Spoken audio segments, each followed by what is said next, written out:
Yo, what up, man? Chris, somebody checking in, man. Back with the blog, man. Make sure that like button, that subscribe button, anyway, and I appreciate all the support. Just want to have a real talk with y'all real quick, man. I know we be laughing and joking about a lot of stuff that go on in battle rap, but a couple topics I never spoke on that I'm going to speak on. I ain't really doing this for y'all to either disagree or not disagree. This is my opinion. You know, I do my channel for my opinion, and we're going to talk about some serious stuff. We're going to talk about a little bit of political stuff.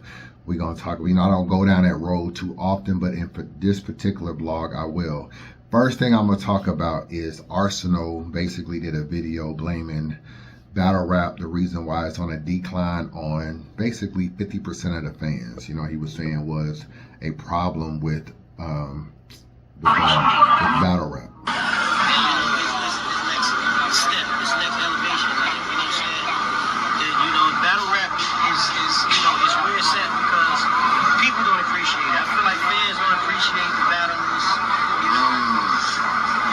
To a state where it's just like, I don't know. So, you know, but if you're one of them and you've been getting money and you know how to get money outside of battle rap and you know how to do other things, then you'll be alright. If you wasn't nobody until you became a battle rapper, you might not be alright. That's just how I'm saying. That's real shit. That was definitely my segue to the next question, the state of battle rap, and you know, you being one of the legends with all your accolades. That's bad, man. Ain't nothing good about it. Bad. All the way bad. That's why the fans feel like, you know, people like you could save it. Half of the people that made it bad, though. The fans don't appreciate it. You gotta appreciate it, bro. The fans don't wanna, they complain. You know what I'm saying? Yeah, for years it was free on YouTube. Yes. But then, you know what I'm saying, they start, you know, needing to make money. The leagues want to make money, the owners want to make more money, the battles. Like, alright, so now they say you gotta pay for the battle with the fan. Now they don't want to pay for the battle. So it's just like, you know what I'm saying? I don't really know how that shit go.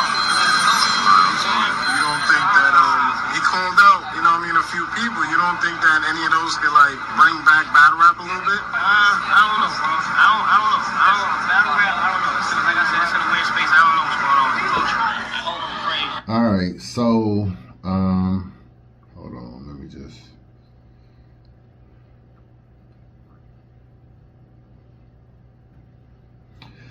He talked about what's wrong with battle rap. To some degree, I get it. Fans do complain a lot. They don't give things a chance. You know, they're not really quick to try new things and stuff like that. They are quick to complain. However, I do feel like it's a build-up to where a lot of the battlers have caused that with the fans.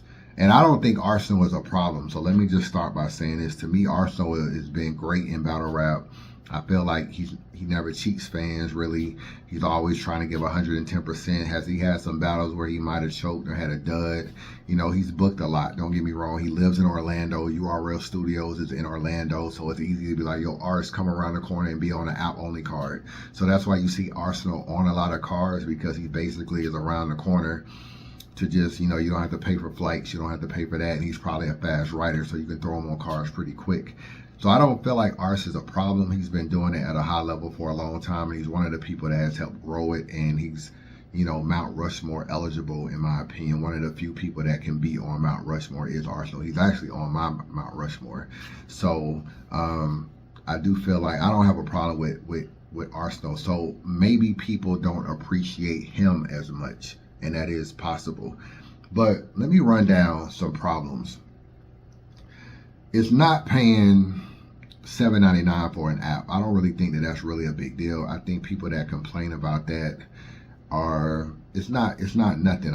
We actually pay for a lot less, you know, or we pay for a lot more that we barely use. You know what I'm saying? I can go right now, look at Netflix. I can go look at all these shows, Prime, Peacock, some of this stuff I pay for. I'm never here to watch it. So it's not really the $7.99, and you buy 2 damn sodas at the gas station and you're paying almost $8. So at the end of the day, it's not really that. It's just a buildup of just so much annoying things. Events not starting on time is always a big deal. They just don't start on time. They don't start on time. The pay-per-views don't start on time. Just literally sit at this computer like this and watch somebody play videos all day long, and as if we don't have anything to do. Like, we don't have nothing to do. Like, I'm just sitting in this chair on my ass fucking tired of sitting here. I don't really can't go nowhere. I didn't build my whole afternoon / evening around this event. I don't want to go anywhere. I don't have anything else planned to leave the house. I'm trying to, as a blogger, I'm trying to do a recap, and y'all telling me doors open at 2, event or start at 3, and the event don't start till 5. That is a very much an annoying time. Too much time, even between battles. Battles start and stop. Why can't you get another battler mic'd up and ready to go in about 15 to 20 minutes at the most? Why is it like hour-long pauses in between ballots? That also doesn't make any sense. So I get the blaming the fans. You have to blame the leagues and the ballers first, because the fans were all bought in at one point in time, and the leagues and ballers changed it. We already know about the URL drama between with RBE and all the blocking battles and all that. That's all the league stuff, you know what I'm saying? Where that once we start to learn a little bit of the behind the scenes information, we don't like it. And I think that is a trickle down effect. So first we're bought in, then the leagues and the fans begin to make it muddy and not good, and then the fans aren't bought in anymore. You go to an event, you stand literally like 12 hours. You're standing, there's no seating, there's no nothing. You're standing for 12 hours. Events are moving slow.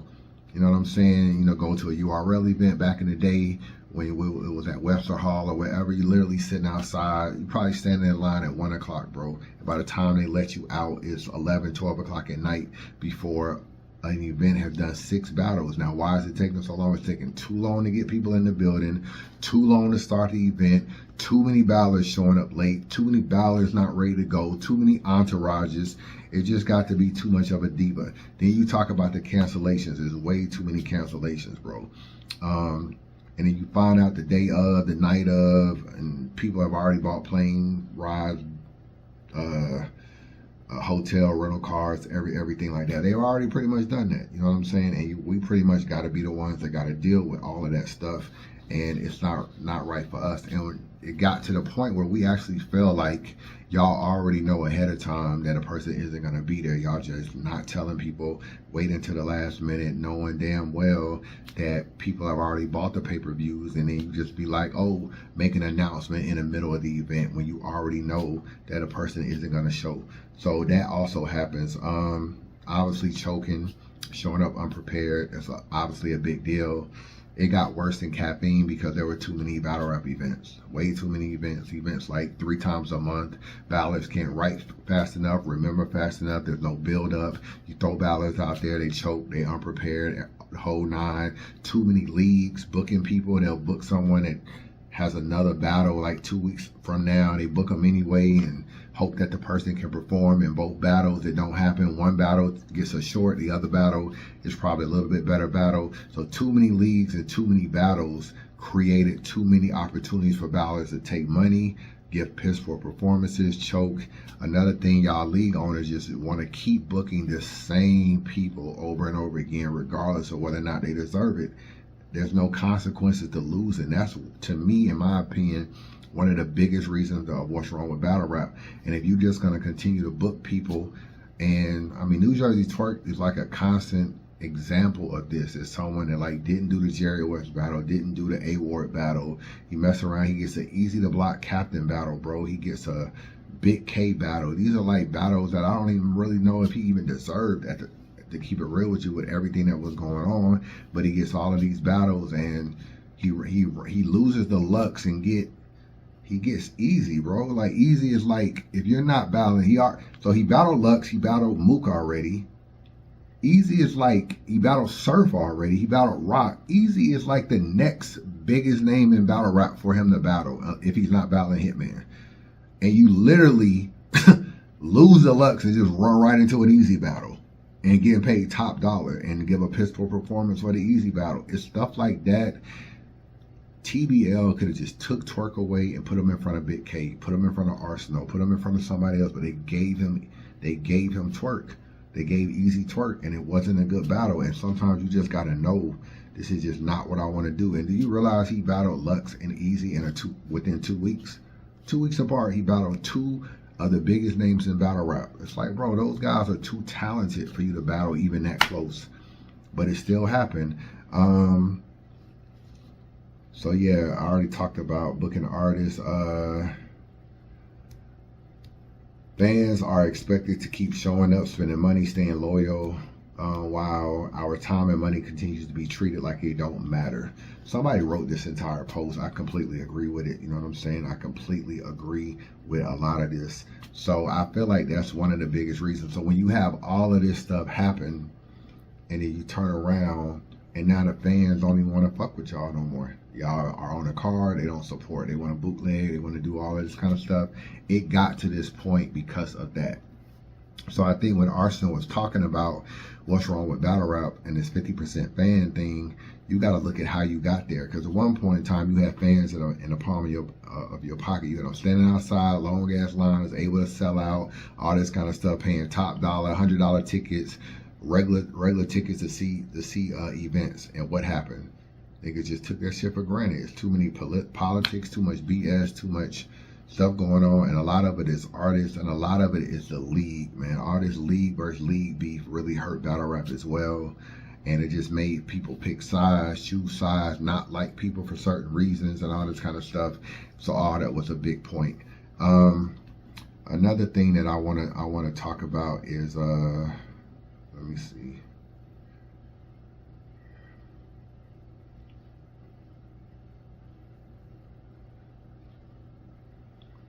So there was a lot of talk about DNA and the monkey sound situation on TikTok. A lot of y'all gotta stop. For the record, I don't agree with what DNA did. That's just me personally, you know what I'm saying? I'm not saying he committed a crime. I'm not saying it was just, you know, the end all be all. He's just very unaware, and he's being very ignorant about it. And for me personally, I just didn't like it. And you know, salute to Surf. I'm glad Surf is out, but y'all gotta stop meat riding Surf, bro. Surf don't know what the hell he talking about either, and I get it. He get in a space and he wants to talk all this stuff about, oh, why you worried about DNA, whatever he wants to do to feed that pretty little girl or whatever. I'm here for it. I'm here this, all this kind of stuff. So he goes into this thing about how DNA, you know, he's able to do whatever he want to do to make money to put food on his table. Bro, y'all niggas have to wake up, bro, and acting like y'all was against what DNA was doing a little bit, then Surf got in space, and then y'all change y'all opinion, and y'all do that a lot when y'all get around these top tiers. Surf is another unaware ass nigga. It is what it is. And it happens every time a nigga go to jail. They read 8 pages of the Bible and 6 pages of the Quran, and they think they Christopher Columbus. They think they done reinvented America, bro. They just think they come out and they so smart, and they got all this stuff, and they don't want to do this. And you hear all that, you hear all the speeches, why you, but hey, young blood, you know what I'm saying? You don't need to be doing this, young blood. You need to be doing this, and you know, spend time with your family and make sure you out here getting money, young blood. This ain't what you need to do. And it's like, my nigga, didn't you just shoot somebody 6 months ago? Ain't that why your ass in here? Didn't you just kill a nigga 4 months ago? And you trying to tell me young blood this and young blood that? We see it all the time. I get it. It's cool. You read like 12 pages of the Bible and 24 pages of the Quran, and you think you know some shit. At the end of the day, what DNA did, it just wasn't a good look. Now I'm going to tell you why it's not a good look. And if you don't know what's going on in this world and you're not paying attention, then you're not paying attention. So it wasn't really what DNA did. It was his response. So this is DNA.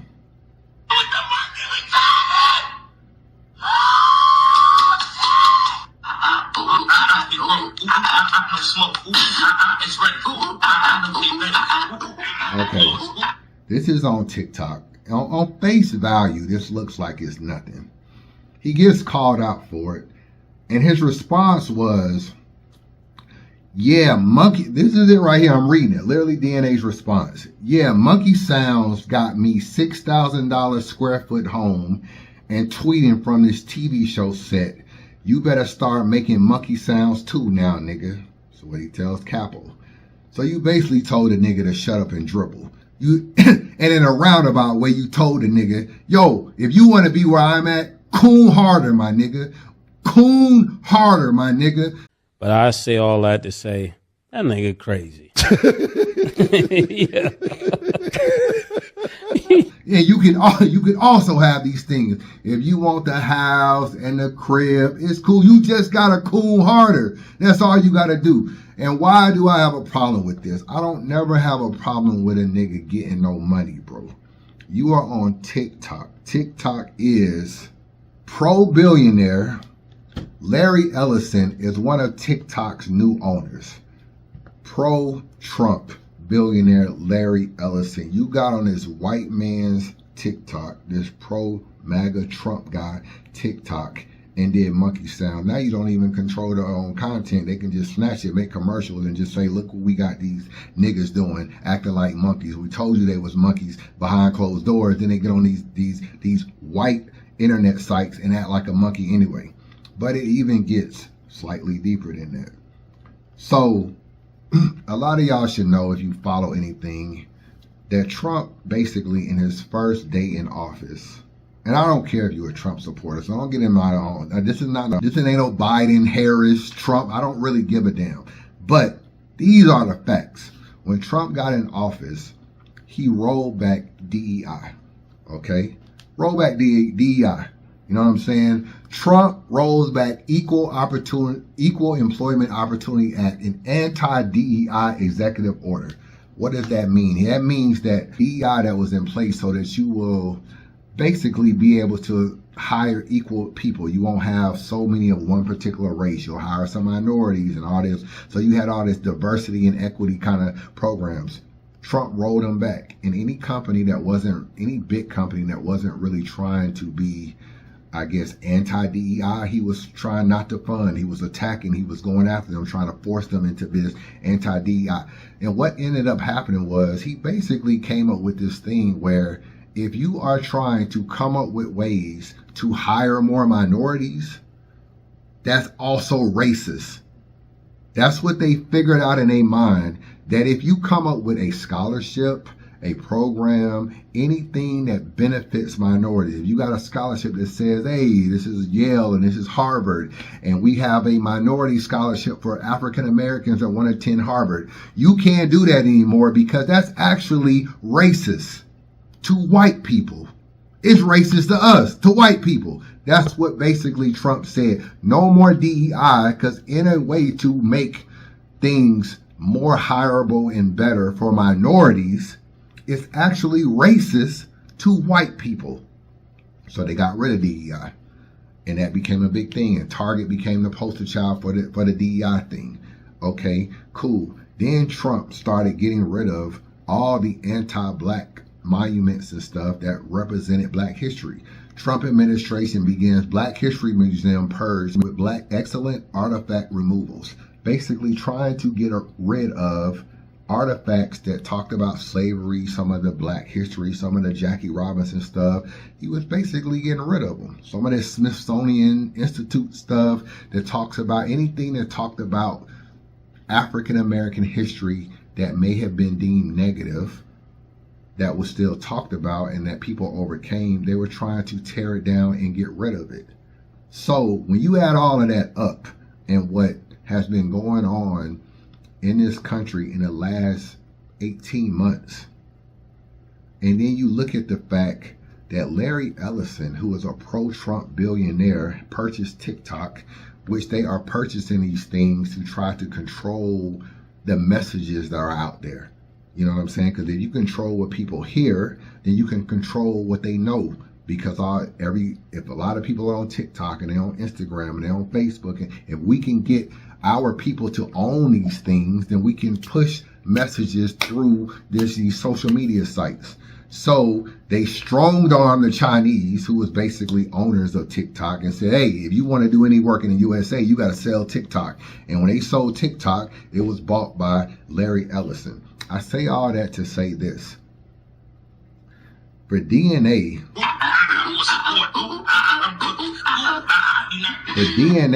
to get on this white man's TikTok and do monkey sounds, it's just ignorant in this time that we live in. It's just too much shit going on that you're either unaware of, not paying attention to, or you're too young and you don't give a fuck because it doesn't really affect you really. You wake up every day, you make you some money, you fuck on some bitches, you go out, you party, you pop bottles, and you don't even know what's going on in this world.